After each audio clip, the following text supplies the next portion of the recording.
દોસ્તો, આજે આપણા બીજા લેક્ચરમાં પહેલા લેક્ચરમાં તમે જોયું કે જેને કહેવાય ને પ્રસ્તાવના તમે જોઈ, પ્રકાશ કેને કહેવાય, પરાવર્તન એનું શું, એનું વક્રીભવન શું. હવે આપણે એનું બીજું સ્ટેજ જેને આપણે કહીશું ગોળીય અરીસા. આજે આપણે ગોળીય અરીસા અને એની સાથે સંકળાયેલ જે પદો છે બધા, જેમ કે એની બધી પ્રકારની વ્યાખ્યા 8 કે 9 પ્રકારની વ્યાખ્યાઓ આજે આપણે જોવી છે. બીજું એની બે પ્રવૃત્તિ આપણે જોવી છે અને છેલ્લે તેના જે પરાવર્તનના નિયમો છે. કોઈ તમને પૂછે કે ગોળીય અરીસા માટેની કિરણાકૃતિના નિયમો સમજાવો તો તમે આ આજના લેક્ચર નંબર 2માં સમજી શકશો. તો ચાલો આપણે પહેલાં એની થિયરી તરફ પ્રયાણ કરીએ. દોસ્તો, પહેલાં જ આપણે વાત એ થાય કે ગોળીય અરીસો, બરાબર. આપણે એમ થાય કે ગોળીય અરીસો એટલે શું, તો પહેલાં આપણે એ જોઈએ કે આ એક કાચનો કાલ્પનિક ગોળો છે માની લો. હવે એનો એક હું ઊભો છેદ લઉં છું. આનો હું છેદ લઈશ એટલે એ ભાગ મારી પાસે આ રીતે આવી જશે. તો આ જે મારો જે ગોળીય અરીસો છે, હવે મારે આની વ્યાખ્યા કરવી હોય તો ગોળીય અરીસાની, તો જે ગોળાકાર પૃષ્ઠ છે, બરાબર, ગોળાકાર પૃષ્ઠમાંથી કાપેલો જે ભાગ છે, પછી અંતર્ગોળ હોય કે બહિર્ગોળ, એ આપણા માટે શું થશે, ગોળીય અરીસો. પહેલાં તો સરળ રીતે આ યાદ રાખો. હવે બીજી વાત આપણે યાદ રાખીએ કે ગોળીય અરીસાની વાત તો સાચી, તો મારે એક પદ સમજવું છે, એનું નામ છે અંતર્ગોળ અરીસો. અંતર્ગોળ અરીસો, બરાબર સમજી લેજો કે ભાઈ અંતર્ગોળ અરીસા, આ ગોળીય અરીસા બે પ્રકાર, એકને આપણે કહેશું અંતર્ગોળ ને બીજાને કહેશું બહિર્ગોળ. હવે આપણે અંતર્ગોળ કઈ રીતે, તો હવેથી હું જ્યાં આ આખા લેક્ચરમાં જ્યારે હું પાછળની બાજુ જોજો આ રીતના લીટા કરું એટલે તમારે સમજી લેવાનું કે એ રંગીન ભાગ છે અને બાકીનો આ અંદરનો ભાગ છે એ કેવો છે, પરાવર્તક અથવા ચળકાટવાળો. લીસો પણ તમે કહી શકો, પણ ચળકાટ અને પરાવર્તક કમ્પલસરી, બરાબર. તો હવે મારા અંતર્ગોળ અરીસાની વ્યાખ્યા કરવી હોય તો કે જે વક્ર અરીસાની અંદરની સપાટી પરાવર્તક હોય, કેવી સપાટી, અનો અ, જે અરીસાની અંદરની સપાટી પરાવર્તક હોય એને અંતર્ગોળ અરીસો કહીશું. તો હવે એના ઉપરથી બીજી વ્યાખ્યા, એ તો બહુ સરળ, મારા કરતાં તમે આગળ વધી જશો. ચાલો વિચારો બધા.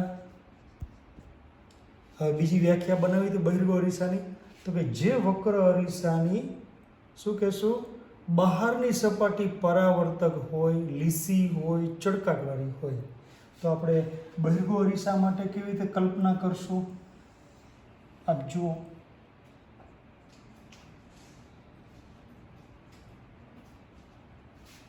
આ આપણા માટે અંતર્ગોળ, અંદરની સપાટી પરાવર્તક, આ આપણા માટે બહિર્ગોળ, બહારની સપાટી પરાવર્તક. તો અત્યારે બે વ્યાખ્યા પૂરી કરી, અંતર્ગોળ અને બહિર્ગોળ. ફરીથી કહું છું, અત્યારે આપણે સમજી રહ્યા છીએ કે જે ગોળીય અરીસા સાથે સંકળાયેલી જેટલી સંજ્ઞાઓ છે, જેને પદ પણ કહેવાય, 8 કે 9 પદ, એ જો તમને ખ્યાલમાં આવશે તો જ આ આગળના પાઠમાં મજા આવશે. નંબર 1, એ સમજ્યા પછી તમને જો એ કિરણાકૃતિના નિયમ જ ખબર ન હોય તો પૂરું થઈ ગયું પાઠનું. તો આજનો આ સેશન ખૂબ જ આપણા માટે અગત્યનું પુરવાર થશે.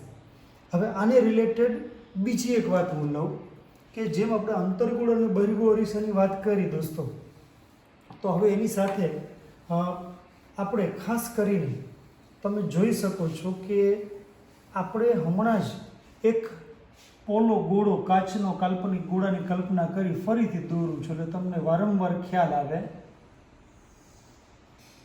જોજો હવે હું હમણાં જ એક પોઈન્ટ મૂકીશ, એના ઉપરથી એક વ્યાખ્યા તમારી સરસ મજાની ક્લિયર થશે. આ જ મુદ્દાને હવે મારે તમને કહેવું ન પડે કયો અરીસો રાખેલો છે, સમજવાવાળા સમજી જશે કે આ અંતર્ગોળ છે. તો હવે મારે વ્યાખ્યા એક કરવી છે. એ વ્યાખ્યાને હું કહું છું વક્રતા કેન્દ્ર. એને આપણે કહીશું વક્રતા કેન્દ્ર. દોસ્તો, આ કાચના કાલ્પનિક ગોળાનું પોતાનું કેન્દ્ર તો છે, તો આપણે એને શું કહીશું? વર્તુળનું કેન્દ્ર કહીને, અથવા ગોળાનું કેન્દ્ર કહી. એમ આ વક્ર અરીસો જે કાચના કાલ્પનિક ગોળામાંથી કાપવામાં આવ્યો છે તેના કેન્દ્રને આ અરીસાનું વક્રતા કેન્દ્ર સી કહે છે. ફરીથી પોઈન્ટ નોંધ કરજો. કાચનો કાલ્પનિક ગોળો, આપણો જે વક્ર અરીસો જે કાચના કાલ્પનિક ગોળાનો ભાગ છે તેના કેન્દ્રને આ અરીસાનું વક્રતા કેન્દ્ર કેપિટલ સી કરવાનો વક્રતા કેન્દ્ર સી કહે છે. હવે એના બાદ વક્રતા કેન્દ્ર પછી ચોથું પદ આવશે અગત્યનું, એને આપણે કહીશું ધ્રુવ. સમજવાની કોશિશ કરજો. જે વક્રતા કેન્દ્ર એટલે સી કેપિટલ, એવી રીતે ધ્રુવ એટલે પી ફોર પોલર. બરાબર? જોજો, તમારી સામે એક અરીસો દેખાઈ રહ્યો છે. હવે તમને ખ્યાલ આવી ગયો કે અંતર્ગોળ છે. આપણે એટલું કહીશું કે વક્ર અરીસાના પછી અંતર્ગોળ હોય કે બહિર્ગોળ, વક્ર અરીસાના મધ્ય કેન્દ્રને, વક્ર અરીસા પછી અંતર્ગોળ હોય કે બહિર્ગોળ, તેની પરાવર્તક સપાટીના મધ્ય ભાગ કે મધ્ય કેન્દ્રને અરીસાનું ધ્રુવ કહીશું. આ કહીશું આપણે પી. જો ધ્રુવની વ્યાખ્યા ક્લિયર.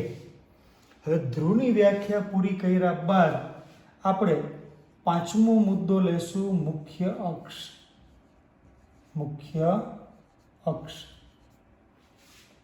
હું એને કેપિટલ પી કેપિટલ સી વડે દર્શાવીશ. જોજો દોસ્તો, બહુ જ સહેલી વ્યાખ્યા છે. અરીસાના ધ્રુવ અને વક્રતા કેન્દ્રમાંથી પસાર થતી કાલ્પનિક રેખા.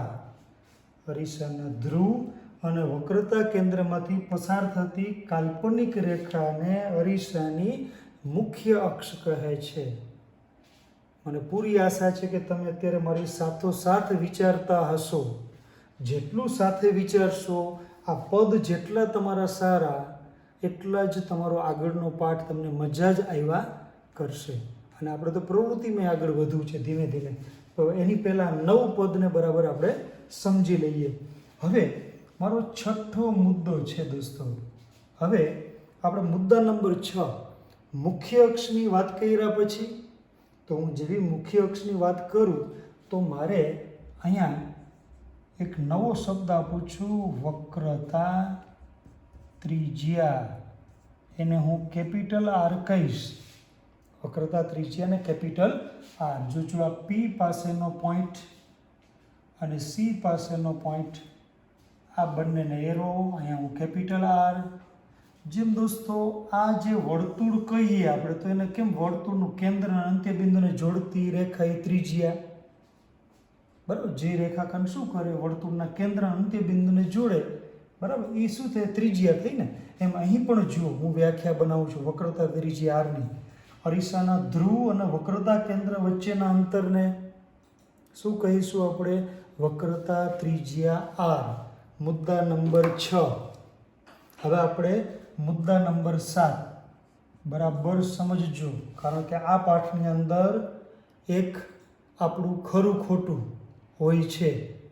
એક 2 માર્ક્સનો પ્રશ્ન હોય છે અને એક 3 માર્ક્સનો પ્રશ્ન. એવું બને કે આમાંથી કોઈ પણ 4 પદ પૂછી શકે છે. બરાબર? ચાલો, વક્રતા ત્રિજ્યા લઈ લઈએ એટલે બુદ્ધિપૂર્વકનું કામ કરવાનું. આપણે વક્રતા ત્રિજ્યાની વાત આવે એટલે આપણે એની પાછળ મુખ્ય કેન્દ્રની વાત લઈ લેવાની. મુખ્ય કેન્દ્ર, જેને કેપિટલ એફ કહેજો. ભૂલથી બોર્ડમાં સ્મોલ એફ લખાઈ ગયું એટલે સમજી લેજો અડધો માર્ક ગાયબ. આ ફોકસ છે અને સ્મોલ એફ છે એ ફોકલ લેન્થ છે. બરાબર? તો ચાલો મુખ્ય કેન્દ્રની વ્યાખ્યા કરું છું. દોસ્તો, અંતર્ગોળ અરીસો હોય કે બહિર્ગોળ અરીસો, જોજો કે ભાઈ વક્ર અરીસા પર હું અત્યારે તમને અંતર્ગોળ અરીસાને ધ્યાનમાં લઈને સમજાવું છું. જોજો કે અંતર્ગો અરીસો હોય કે બહિર્ગો અરીસો, એટલે કે વક્ર અરીસા પર પ્રકાશના જ્યારે સમાંતર કિરણ આપાત કરવામાં આવે, વક્ર અરીસા પર અત્યારે આપણે કોના ઉપર આપાત કરી છીએ? અંતર્ગો અરીસા પર સમાંતર કિરણ આપાત થયા. જ્યારે એ પરાવર્તન પામી અને મુખ્ય અક્ષના જે બિંદુએ એકઠા થાય, આપ જોઈ શકો છો, મુખ્ય અક્ષના જે બિંદુએ એકઠા થાય એ આપણા માટે શું થશે? એ આપણા માટે થશે એફ. બરાબર. હવે તમને એમ થશે કે બહિર્ગો અરીસા માટે શું થતું હશે? બહિર્ગો અરીસા માટે પણ થાય છે. અત્યારે આપણે જો બહિર્ગો અરીસાની કલ્પના કરીએ તો જુઓ, બહિર્ગો અરીસા માટે પણ વિચારી શકીએ આપણે. સેમ એ જ રીતે બહિર્ગો અરીસો લઉં છું તમારી સામે, આપ જુઓ. આને પણ પોતાનું હવે ખબર પડી ગઈ, ધ્રુવ. આનું વક્રતા કેન્દ્ર બહિર્ગો અરીસાની પાછળ હશે અને અહીં આપણે કલ્પના કરીએ કે આના ઉપર જો હું સમાંતર કિરણ આપાત કરું છું દોસ્તો, જો આપ પરાવર્તન પામે ત્યારે વિકેન્દ્રિત થાય ને. હમણાં હું તમને એની પ્રવૃત્તિ પણ બતાડવા જઈ રહ્યો છું. જો વિકેન્દ્રિત પામી અરીસાની પાછળ ક્યાંક મળશે એવી આપણે કલ્પના કરીએ તો આ કાલ્પનિક એનું એફ. આપ જોઈ શકો છો. એટલે હવે વ્યાખ્યા શું કરશું? અંતર્ગો કે બહિર્ગો અરીસા પર પ્રકાશના સમાંતર કિરણ જ્યારે આપાત કરવામાં આવે ત્યારે તે પરાવર્તન પામી મુખ્ય અક્ષના જે બિંદુએ ભેગા થાય, અંતર્ગો અરીસો હોય તો ભેગા થાય અને બહિર્ગો અરીસો હોય તો ભેગા થાય તેવો ભાસ થાય, તો તેને આપણે અરીસાનું શું કહેશું? મુખ્ય કેન્દ્ર એફ. ચાલો એનાથી આગળ હવે આપણે એના પછીનો પોઈન્ટ લઈએ, પોઈન્ટ નંબર 8. મુખ્ય કેન્દ્ર જેવી વાત આવે એટલે તરત આપણે લઈ લેવું જોઈએ કેન્દ્ર લંબાઈ. કેન્દ્ર લંબાઈ મેં હમણાં કીધું સ્મોલ એફ. ફોકલ લેન્થ બહુ જ વ્યાખ્યા સહેલી છે. હું અત્યારે જેમ પી અને સી વચ્ચે આર કીધું એમ આપ જુઓ, હું પી અને એફ વચ્ચે સ્મોલ એફ, પી અને એફ વચ્ચે સ્મોલ એફ. તો વ્યાખ્યા બહુ સરળ છે. અરીસાના ધ્રુવ અને મુખ્ય કેન્દ્ર વચ્ચેના અંતરને અરીસાની કેન્દ્ર લંબાઈ એફ કહે છે. પણ કેવી કેન્દ્ર લંબાઈ? Small F. બરાબર, મગજમાં રાખજો. અને હા, અહીં એક દાખલો ગણવાનું એક સૂત્ર પણ ધ્યાનમાં લેજો. કોઈ પૂછે કે એફ બરાબર તો કે r/2 અથવા r બરાબર 2f, હંમેશા વક્રતા ત્રિજ્યા કરતાં તેની કેન્દ્ર લંબાઈ અડધી થાય અને વક્રતા ત્રિજ્યા છે એ કેન્દ્ર લંબાઈનું ડબલ થાય. આ પણ યાદ રાખજો. અને હવે છેલ્લી વ્યાખ્યા, છેલ્લું પદ, એને આપણે કહેશું દર્પણ મુખ. શું કહેશું આપણે? દર્પણ મુખ. દોસ્તો, આ જે અરીસો છે, બરાબર, આપણી પાસે જે અંતર્ગો અરીસો છે, આ અરીસો જે કાચના કાલ્પનિક ગોળામાંથી કાપવામાં આવ્યો છે એનો જે આ પરાવર્તક ભાગ છે તેની સીમાના વ્યાસને આપણે શું કહેશું? દર્પણ મુખ. પછી અહીંયા તમે એને એમ પણ કહી શકો ને આ એમ ડેશ, તો અહીંયા આપણે કહેશું એમ ડેશ.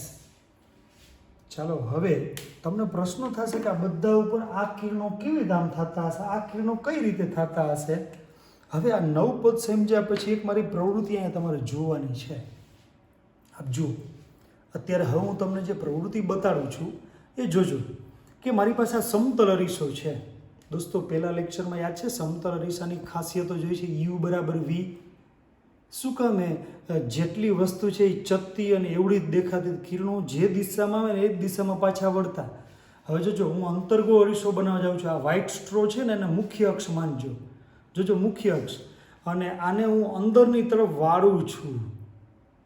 જોજો, અંદરની તરફ વાળું છું તો બધા કિરણો કોઈ એક જગ્યાએ ભેગા થયા. જો આ એક જગ્યાએ ભેગા થાય છે. આપ જુઓ ને, બધા કિરણો શું છે, સમાંતર હતા, રિટર્ન વડા કોઈ એક જગ્યાએ ભેગા થયા, તો અંતર્ગો અરીસામાં શા માટે પ્રતિબિંબ વાસ્તવિક? ત્યાં મુખ્ય અક્ષના કોઈ બિંદુએ કિરણો ભેગા થાય છે, બરાબર, એટલે વાસ્તવિક અંતર્ગોળમાં. હવે કોઈ બહિર્ગોળની વાત કરે તો બહુ જ સહેલું છે. જોજો, હું થોડીક સ્ટ્રોને પાછળ લઈ લઉં. આ પ્રવૃત્તિ દ્વારા જ્ઞાન અને બહિર્ગોળ અરીસામાં પાછળ મળે એવી કલ્પના કરવામાં આવે, પણ અહીં તો તમારે જરાય કલ્પના કરવાની જરૂર નથી. એમ જુઓ, જો ને પાછળ મળે તેવો ભાસ થાય છે. જો બધા કિરણો જુઓ વિકેન્દ્રિત થઈ ગયા ને, એટલે બહિર્ગોળ અરીસાથી મળતું પ્રતિબિંબ કેવું હોય છે? એ હોય છે આભાસી, બરાબર.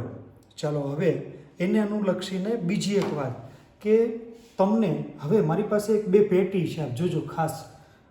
બહુ જ મજા આવે એવો અંધારા ઓરડામાં થાય એવો પ્રયોગ હવે હું તમને બતાડવા જઈ રહ્યો છું. હવે હું થોડી વાર માટે લાઇટ બંધ કરી દઈશ, પણ સમજી લેજો મારી પાસે ક્યાં અંતર્ગોળ છે જોજો ને, ક્યાં બહિર્ગોળ છે જોજો. મારે બેમાંથી એક પેટીમાં અંતર્ગોળ અરીસો છે અને બેમાંથી એક પેટીમાં બહિર્ગોળ છે. અંતર્ગોળમાં કિરણો શું થાય છે ભાઈ? ભેગા થાય છે. બહિર્ગોળમાં છૂટા પડે. ચાલો બધા ફોકસ કરજો. હવે હું તમને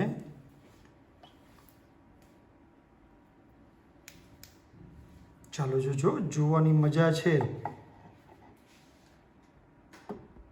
દોસ્તો, છે ને, સરસ મજાની મજા જુઓ.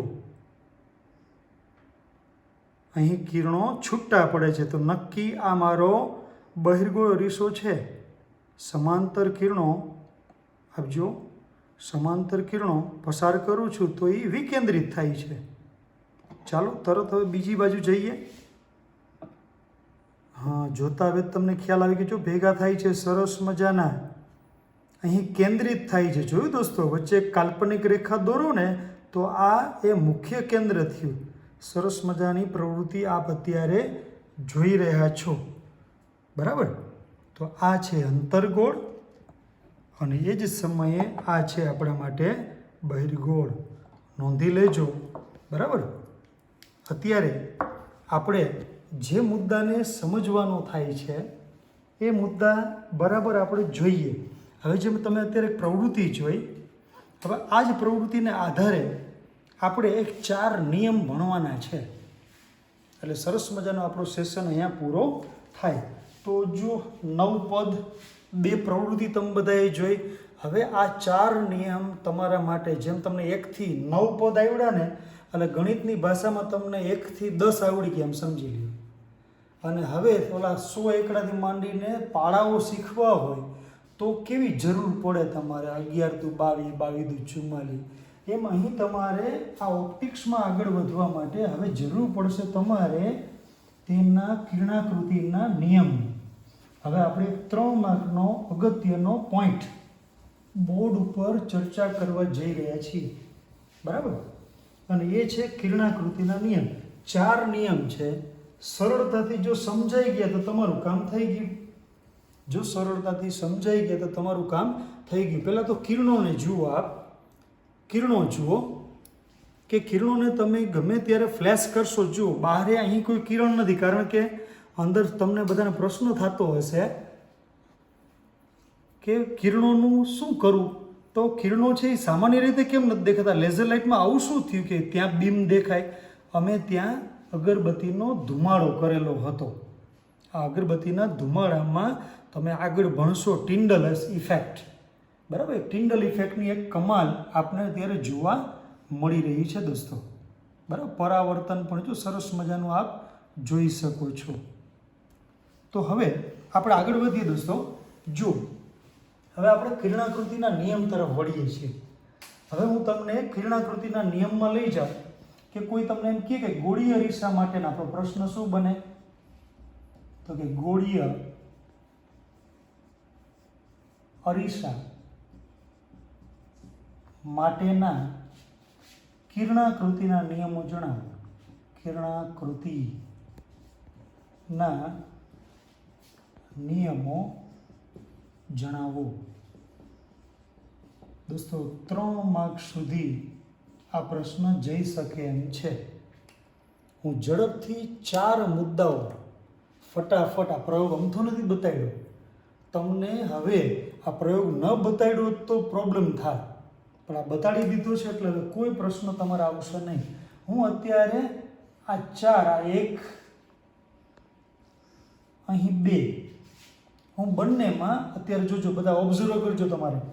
જો અત્યારે આ 1 લીટો, આ 2 મુખ્ય અક્ષ પહેલેથી દોરી નાખીએ. સાવ શોર્ટકટ તમને આપું છું. હવે તમારે અહીં, હવે તમે બધા સમજી ગયા છો. આ શું થયું? અંતર્ગોળ. આ શું થશે? બહિર્ગોળ. એ જ રીતે અહીં આવું 4 વખત કામ કરી લેવાનું. સરળમાં સરળ છે. આ સમજાઈ ગયા એટલે તમારું કામ થઈ ગયું. એટલે મારી સાથોસાથ વિચારવામાં રહેજો. હમણાં જે 2 પ્રવૃત્તિ જોઈ એને પણ ધ્યાનમાં લેજો. હજી જે 1 2 વધુ મગજમાં બેસે એટલે હું 3 અને 4 કેટલી વખત એકને એક પ્રવૃત્તિ કરશું? 4 વખત. જુઓ,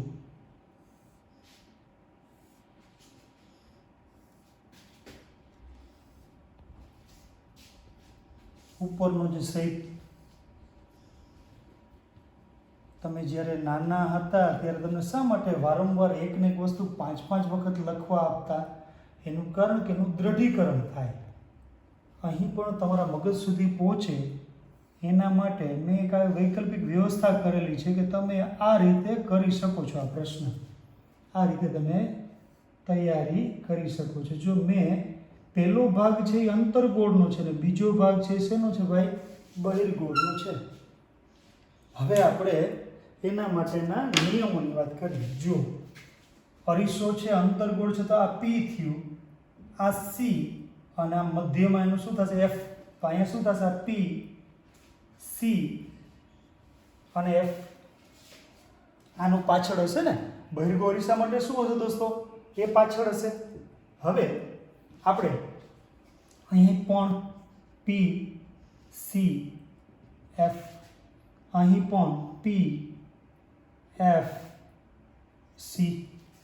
જોજો બધા, અહીં પણ પી, એફ, સી. મગજમાં બેસતું જાય છે ને એક પછી એક. જો કેટલી વાર વારંવાર એકને એક શબ્દ લખું છું, પી, એફ, સી. અહીંયા પણ લખું છું પી, એફ, સી.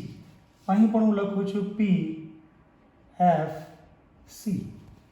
ચાલો, મેઇન ગઢ પાર કરી લીધો. હવે કિરણો તો ઘણા બધા નીકળે છે. આપણે કોઈ પણ 2 કિરણને ટાર્ગેટ કરશું. અત્યારે તો એક જ કિરણ ધ્યાનમાં લઈ મુખ્ય કે પહેલો નિયમ શું? અંતર્ગોળ કે બહિર્ગોળ અરીસા પર, એની પરાવર્તક સપાટી પર મુખ્ય અક્ષને સમાંતર કોઈ કિરણ આપાત કરવામાં આવે તો, અંતર્ગોળ કે બહિર્ગોળ અરીસાની મુખ્ય અક્ષને સમાંતર કોઈ પ્રકાશના સમાંતર કિરણ આપાત કરવામાં આવે તો પરાવર્તન પામીને શું કરશે? તો સીધું કિરણ ત્રાંસુ. તો બીજો મુદ્દો, ત્રાંસુ કિરણ સીધું. જો સીધું કિરણ ક્યાં રિટર્ન વળશે? તો કેમાંથી? ફરજિયાત મુખ્ય કેન્દ્રમાં. આમાં કેન્દ્રિત થાય. તો યાદ આવ્યું ને, હમણાં આપણે પ્રવૃત્તિ કરી આમાં જો વિકેન્દ્રિત. પણ પાછળ મળતું હશે તેવો ભાસ આપ જોઈ શકો છો. આ આવે છે, આ રિટર્ન, આ આવે છે, આ રિટર્ન. તો શું કહેશું? પહેલો નિયમ શું બનાવ્યો? અંતર્ગોળ કે બહિર્ગોળ અરીસાના મુખ્ય અક્ષને સમાંતર પ્રકાશના સમાંતર કિરણ આપાત કરતા ત્યારે તે પરાવર્તન પામી મુખ્ય કેન્દ્રમાંથી પસાર થાય છે. અંતર્ગોળ હોય તો પસાર થાય અને બહિર્ગોળ હોય તો પસાર થાય તેવો ભાસ થાય છે. જો આ પહેલા નિયમનો વિરોધી નિયમ અહીંયા છે. જ્યાં જો તમે જોવા જાઓ ને, આ સીધું કિરણ ત્રાંસુ થયું ને, તો હવે ત્રાંસુ કિરણ શું થવું છે દોસ્તો? સીધું. તો હવે અહીંયા જુઓ છો, આ સીધું કિરણ ત્રાંસુ થયું ને, તો હું કેને એફને ટાર્ગેટ કરીને મોકલું છું આ કિરણ. જુઓ તો ખરા, આમાં શું ફેર છે?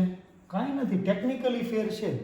જે ગયું એ આવ્યું ને, આવ્યું એ ગયું. તો શું કરીશ આમાં નિયમ શું બનાવીશ અને પાછળ મળે છે ચાલો જોજો અંતર્ગોળ કે બહિર્ગોળ અરીસાના મુખ્ય કેન્દ્રમાંથી જ્યારે પ્રકાશનું કિરણ આપાત થાય છે ત્યારે તે પરાવર્તન પામી અને મુખ્ય અક્ષને સમાંતર રહે છે. પરાવર્તન પામે તે છે મુખ્ય અક્ષને સમાંતર રહે છે. થઈ ગયા બંને નિયમ. એક આવડે તો બીજું આવડે. હવે ત્રીજું ખૂબ જ અગત્યનું. આપણે બધા પૃથ્વીના કેન્દ્રમાં છીએ. પૃથ્વી ગોળ ગોળ ફરે છે તો પૃથ્વી ગોળ ફરે તો આપણે શું ફરતા નથી? કારણ કે આપણા ઉપર એની અસર થતી નથી. કેન્દ્રમાં અસર ઓછી હોય. તો અહીં પણ કોઈ કિરણ જો તમે એફમાંથી પસાર કરી લીધું, બરાબર, મુખ્ય અક્ષની સરખામણી કરી લીધી, ત્રીજામાં શું તો આપણે સીમાંથી કાઢીએ તો એ તો કેન્દ્ર થયું ને દોસ્તો. એ તો શું થયું? કેન્દ્ર થયું. તો કેન્દ્ર ઉપરની કોઈ અસર હોતી નથી. એટલે જે દિશામાં જાય એ જ દિશામાં પાછું વળે છે. જે દિશામાં ગયું એ જ દિશામાં પાછું વળે છે. અથવા બહિર્ગોળ હોય તો સીને ટાર્ગેટ કરીને આ ત્રાંસી લીટી દોરવાની. આ સીમાં જાય છે અને પાછું આવે છે. શું કરશું? નિયમ ત્રીજો, અંતર્ગોળ કે બહિર્ગોળ અરીસાના મુખ્ય કેન્દ્ર નહીં પણ વક્રતા કેન્દ્રમાંથી જ્યારે પ્રકાશનું કિરણ આપાત કરવામાં આવે ત્યારે તે અરીસા પરાવર્તક સપાટી પર પરાવર્તન પામી તે જ દિશામાં પાછું વળે છે. બહિર્ગોળ હોય તો પાછું વળે તેવો ભાસ થાય છે. ચાલો ચોથો અને છેલ્લો નિયમ યાદ રાખજો દોસ્તો, તમને કામ આવશે. કોઈ પણ વક્ર અરીસા તેના ધ્રુવ પાસે સમતલ અરીસા જેવું જ વર્તન કરે છે. તો જો તમે જો એફનો વારો આવી ગયો, સીનો વારો આવી ગયો, ક્યાં ભાઈ બાકી રહ્યા? ધ્રુવ. હવે જો પ્રકાશનું કિરણ ધ્રુવ પર આપાત કરવામાં આવે તો આ આપાત થાય તો આને કહેશું થીટા આઈ. આપાત કોણ? તો એટલું જ પરાવર્તન થીટા આર. આ પરાવર્તન. તો અહીં પણ એ જ ઘટના. આ થશે થીટા આઈ, આ થશે થીટા આર. શા માટે? તો કે અહીંયા પોતે સમતલ અરીસા જેવું વર્તન કરે છે. એટલે શું કહેશું આપણે? અંતર્ગોળ કે બહિર્ગોળ અરીસાના ધ્રુવ પર જ્યારે પ્રકાશના કિરણ આપાત કરવામાં આવે ત્યારે તે સમતલ અરીસાના પરાવર્તનના નિયમનું પાલન કરે છે. થીટા આઈ બરાબર થીટા આર. જેટલું આપાત એટલું પરાવર્તન. તો આ થયા 4 મુદ્દા. યાદ રહી ગયા બધાને? જો યાદ રહી ગયા હોય તો મારા નેક્સ્ટ લેક્ચરમાં, લેક્ચર નંબર 3માં આવવા માટે તમે આ લિંક પણ શેર કરી શકો છો. સબસ્ક્રાઈબ પણ જેવું કરશો એટલે લેક્ચર નંબર 3 તરત તમારા યુટ્યુબમાં બ્લિંકિંગ થશે. તો પૂરી આશા છે કે આજનો લેક્ચર નંબર 2 તમારા મગજ સુધી પહોંચ્યો હશે. તો બધાને ડૉક્ટર સંજય પંડ્યાના જય વિજ્ઞાન. આવજો દોસ્તો.